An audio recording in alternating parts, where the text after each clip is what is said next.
3, 2, 1, c'est parti.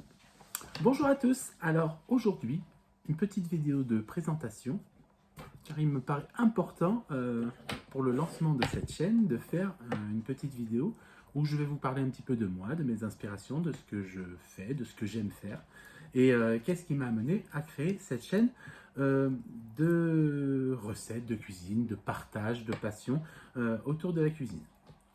Excusez-moi, je suis un petit peu décontenancé parce que c'est une toute première pour moi, voilà, donc c'est un petit peu intimidant, voilà. Donc vous me pardonnerez.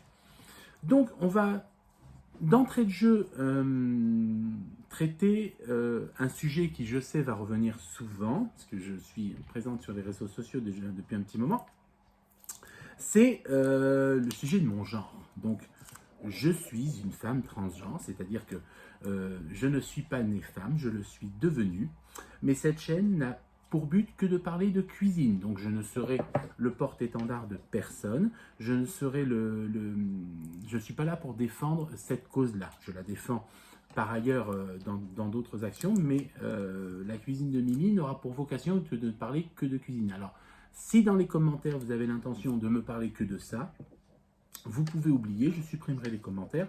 On est là pour parler que de cuisine et je ne vous parlerai de rien d'autre. Enfin, au moins pas de ça. On pourra rigoler, on pourra parler de tout un tas d'autres choses, mais on parlera pas de ça. Voilà, ce sujet est traité, on le met de côté et maintenant on va revenir à ce qui nous intéresse de plus, la cuisine. Donc, mon parcours. Je ne suis pas légitime pour parler de cuisine de façon très pointue puisque je ne suis pas une professionnelle de la cuisine. J'ai passé toute ma vie à travailler dans différents secteurs, mais je n'ai jamais travaillé dans une cuisine. Si, étant très très jeune, j'ai fait la plonge. Donc, j'ai fait partie d'une brigade, mais pas en tant que cuisinière. En revanche, dans ma vie antérieure, j'ai été en couple avec une personne dont c'était le métier. Voilà, avec qui j'ai partagé cette passion pendant un certain nombre d'années. Et pour tout vous dire, ma maman était cuisinière aussi. Donc j'étais dans ma vie entouré de cuisinières et j'ai toujours un peu baigné là-dedans. Et j'ai toujours beaucoup aimé la cuisine. Donc je n'ai pas fait d'école hôtelière non plus. Voilà, je suis une vraie passionnée. Qui m'inspire pour faire ça? Il y en a beaucoup, je suis admiratif d'énormément de chefs. On peut parler par exemple des grands noms comme Marc Verrat ou Guy Savoy, mais il y en a quand même beaucoup d'autres. Comme beaucoup, j'ai découvert ou redécouvert à travers des émissions culinaires qu'on peut voir à la télé, je ne vais pas les nommer, mais vous les connaissez tous, beaucoup de grands chefs, beaucoup d'idées, de recettes. Beaucoup de choses qui sont revisitées.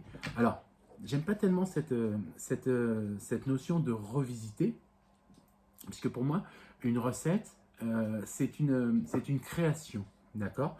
À partir du moment où on crée quelque chose, c'est difficile de dire, on prend cette chose, on la transforme complètement et on en fait une autre chose. Moi, je préfère prendre une idée, en faire quelque chose de nouveau. Voilà. Donc, s'inspirer de recettes, bien sûr, mais les revisiter, déjà, je suis suffisamment humble pour penser que je n'ai pas le niveau de revisiter des recettes qui auraient été élaborées par des grands chefs. Voilà. Donc, beaucoup de choses que je vais présenter seront des recettes exclusives que j'ai créées moi-même dans ma petite tête. Et quand je reprendrai la recette d'un grand chef, bien sûr, je la citerai, le lien sera mis en commentaire, au moins je citerai le chef à qui je reprends la recette. Qu'est-ce que je pourrais vous dire d'autre pour cette petite vidéo de présentation? Oui, le matériel que j'utilise. Alors, ce que j'aime dans la cuisine, c'est une cuisine généreuse, une cuisine, on va dire, plutôt familiale.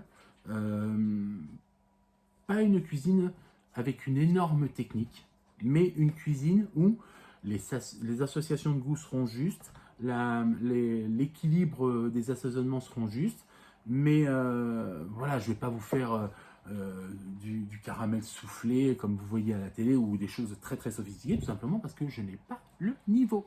Voilà. En revanche, aller piocher dans mes vieux livres de recettes des choses un petit peu oubliées, ou avec ou avec des légumes, ou avec je trouve pas mes mots, ou avec des ingrédients qu'on aurait qui serait un peu passé de mode, qu'on aurait un petit peu oublié. Oui, ça j'aime bien faire ça. Voilà, donc encore une fois, quand je créerai quelque chose, je vous dirai, c'est sorti de ma tête, et quand je reprendrai la recette d'un chef, je la reprendrai pratiquement ingrédient par ingrédient, et puis trait par trait, parce que ça n'est pas ma création, donc je ne prendrai pas la liberté de la transformer, ou très peu. Par exemple, si dans la recette, je ne sais pas moi, il y a une épice ou un ingrédient qui est hors de prix, j'en ferai abstraction, je trouverai une idée pour faire quand même la recette dans les grandes lignes, sans que ça coûte la moitié d'un genou. Si par exemple il y a de la truffe de l'Albinque dans la recette, au prix où est la truffe, ça va être compliqué. Donc voilà, ma cuisine se veut familiale, ma cuisine se veut surtout économique, quelque chose qui est accessible à tous, à toutes les bourses, à tous les budgets, à tous. Malheureusement pas à tous, mais voilà, quelque chose de où il ne faudra pas un panier qui coûte une fortune pour faire une recette. Voilà. Donc ma cuisine est familiale, ma cuisine est accessible, enfin la cuisine que je présente. Et dans la cuisine de Mimi, il n'y a pas de matériel vraiment professionnel, puisque le but de cette chaîne, c'est que vous puissiez refaire les recettes chez vous, et vous n'êtes pas tous équipés avec des fours vapeur, etc. Donc, je vais vous dire simplement avec le matériel avec lequel je travaille. Donc, j'ai une plaque à induction. Donc, tous les temps de cuisson vous seront donnés par rapport à cette plaque à induction. Je mettrai évidemment le temps de cuisson et le numéro qui correspond à la température. J'essaierai de faire quelques recherches pour voir quel lien je peux mettre avec les gens qui auront des plaques au gaz ou des plaques électriques plus traditionnelles. Donc j'essaierai de mettre quelques associations de liens en même temps sur la recette, mais voilà, la base, ça sera la cuisson sur une plaque à induction. Et j'ai un petit four, alors c'est même pas un four encastrable, c'est pas un four à chaleur tournante, c'est pas un four hyper sophistiqué, c'est un simple four. Si je tourne, vous allez peut-être le voir. Hop là, voilà, c'est un simple petit four. Un simple petit four d'appoint. Voilà, qui monte à 240 degrés avec une résistance en haut, une résistance en bas. La possibilité de faire marcher les deux indépendamment l'une de l'autre ou les deux ensemble. Et voilà, c'est un four qui marche bien. Voilà. Et puis ça suffit pour faire. N'oubliez pas que nos grands-mères faisaient d'excellentes recettes avec une plaque au gaz. Pour ceux qui étaient dans la campagne, c'est même des cuisinières au bois, on mettait des bûches dedans, et le four chauffait avec la chaleur du foyer. Mais pour ceux qui vivaient dans les villes, c'était souvent des plaques au gaz, donc on n'était pas au degré près au niveau du gaz. Et puis les fours, c'était des fours traditionnels avec simplement une résistance. Et puis donc voilà, le matériel bien sûr rend service, le matériel aide à travailler, mais voilà, c'est comme un photographe, vous lui donnez un appareil photo à 5000 €, s'il sait faire des photos, il va faire aussi de jolies photos avec un appareil photo premier prix, ce qui n'est pas vrai pour l'inverse. Quelqu'un qui ne sait pas faire, vous pouvez lui donner n'importe quel matériel. S'il n'a pas envie de faire ou s'il ne sait pas faire, le matériel ne fait pas l'artisan, on va dire. Mais il faut quand même essayer de s'équiper avec un matériel, on va dire, qui tient à peu près la route. Donc voilà, une plaque à induction, un petit four, ça me semble bien, voilà, pour commencer à faire de belles choses en cuisine. Par contre, quelque chose sur lequel il ne faut pas faire l'impasse, c'est le matériel de cuisson. Je vous explique. On peut difficilement faire quelque chose d'acceptable ou on va dire de réussi si vous avez des cocottes ou des marmites qui accrochent tout de suite, si vous avez des poêles que vous mettez quelque chose dedans, même si ça cuit à feu doux, il faudra y aller à la spatule pour le décoller, vous vous en sortirez pas. D'accord. Donc moi je travaille, vous allez voir encore une fois, avec des choses très simples. Vous voyez ce genre de cocotte, voilà. On trouve ça dans les supermarchés. La cocotte comme ça, ça vaut une vingtaine d'euros. C'est pas très très cher. les poêles, là, donc je cache la marque, hein, elle commence par un T, tout le monde la connaît. Voilà, c'est des poêles par contre où l'antidérapant est relativement résistant. Ça, c'est des poêles qui coûtent un petit peu plus cher, une poêle de 28 cm comme ça, on en a facilement pour une quarantaine d'euros. Mais on s'y retrouve, hein, parce que vous voyez, celle-ci, elle a, vous voyez, hop là, celle-ci, elle a 3-4 mois et je cuisine avec tous les jours et elle bouge pas. Voilà. Ensuite, hop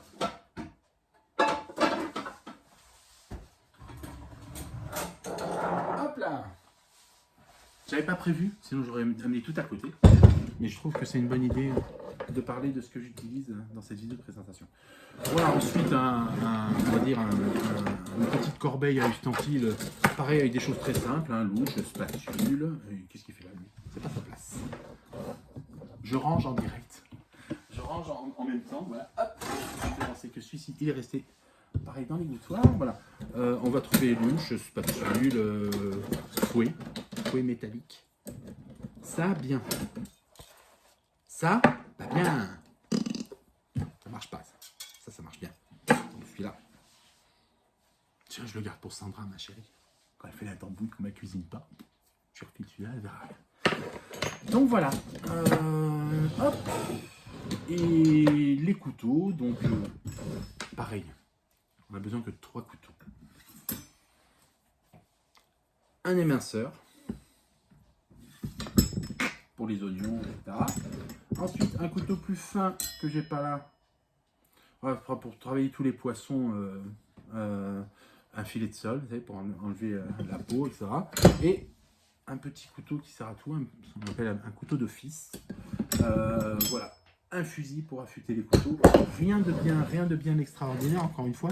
C'est les idées que l'amour que vous y mettrez, les idées que vous aurez pour faire votre cuisine et le temps aussi que vous y consacrerez. Parce que cuisiner, ça prend un petit peu de temps. C'est pas toujours vrai. On verra ensemble qu'on a des recettes on peut faire de très très bonnes choses dans un temps un peu limité. D'ailleurs, ça, je le marquerai dans les vidéos. Les recettes avec des préparations un peu longues. Et puis, des recettes à faire un petit peu pour le soir. Quand on n'a pas beaucoup de temps, il y a des choses à faire très très sympas. Même quand on n'a pas beaucoup de temps. Hein. Comprenez bien que cuisiner, ça prendra toujours plus de temps que ouvrir un truc sous vide et le balancer dans le micro-ondes, mais souvent ça prend beaucoup moins de temps que ce que la plupart des gens en pensent. Hein. Voilà, vous avez pas beaucoup de temps, vous faites bouillir de l'eau, surtout avec ce genre de plat, l'eau bout très très vite. Vous pouvez vous faire bouillir, je sais pas, un peu du chou-fleur, ça prend 10 minutes. Voilà, vous faites une béchamel, vous mettez votre chou-fleur dans un plat à four, vous rajoutez votre béchamel, vous y mettez quelques lardons ou de la poitrine un peu taillée fin. Vous faites revenir ça avec 2 oignons, vous mettez tout ça dans votre plat, un peu de fromage râpé, vous avez un gratin de chou-fleur voilà, magnifique. Et ça vous a pris un quart d'heure. Voilà, donc ça prend pas beaucoup non plus beaucoup de temps des fois de bien manger. Autant que faire se peut, j'essaierai de présenter des recettes équilibrées, mais c'est pas ma culture. Enfin, si évidemment, mais voilà, moi j'aime la cuisine du Sud-Ouest. Voilà, la cuisine où c'est qu'il y a du canard, un peu de canard, beaucoup de canard.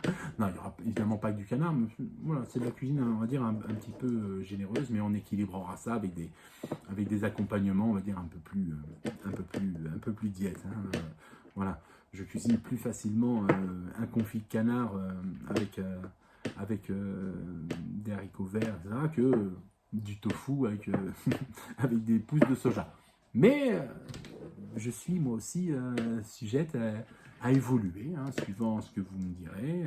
Et puis c'est aussi vos commentaires et puis vos avis qui me diront, tiens Mimi, là, on aimerait bien un peu que tu partes là-dedans. Donc c'est soit quelque chose que je sais faire et puis je vous présenterai la recette, soit c'est quelque chose que je ne sais pas faire, et ben je ferai comme vous.